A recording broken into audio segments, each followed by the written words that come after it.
കോവിഡും പകർച്ചവ്യാധികളും അടക്കം പടർന്നു പിടിക്കുന്ന സാഹചര്യത്തിലും നോക്കുകുത്തിയായി മാറിയിരിക്കുകയാണ് ഇടുക്കി പട്ടം നഗറിലെ കുടുംബാരോഗ്യ കേന്ദ്രം.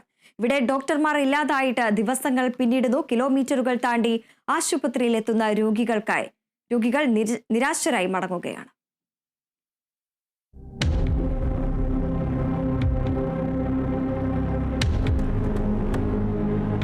ഇതാണ് ആശുപത്രിയിലെ ഇപ്പോഴത്തെ കാഴ്ച. ഡോക്ടർമാരുടെ കസേരകൾ കാലിയായിട്ട് ദിവസങ്ങൾ. ഡോക്ടർമാർ ഇല്ലാതായതോടെ ആശുപത്രിയുടെ വരാന്തിയുടെ അവസ്ഥ ഇതാണ്. ആളും അനക്കവുമില്ല. പക്ഷേ രോഗങ്ങൾക്ക് മാത്രം കുറവില്ല. ഇവർ ഇപ്പോൾ ആശ്രയിക്കുന്നത് നെടുങ്കണ്ടം താലൂക്ക് ആശുപത്രിയെയും കരുണാപുരം കുടുംബാരോഗ്യ കേന്ദ്രത്തെയും സ്വകാര്യ ആശുപത്രികളെയുമാണ്.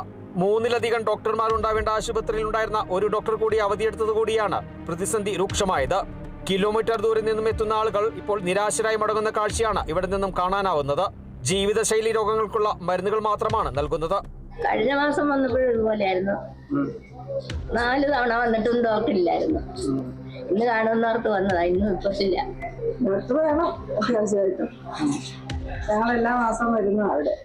ഡോക്ടർമാർ ഇല്ലാതായതോടെ നിരാശരായ രോഗികൾ ജീവനക്കാരോട് തട്ടിക്കയറുന്നതും വാക്കേറ്റമുണ്ടാകുന്നതും പതിവാണ്.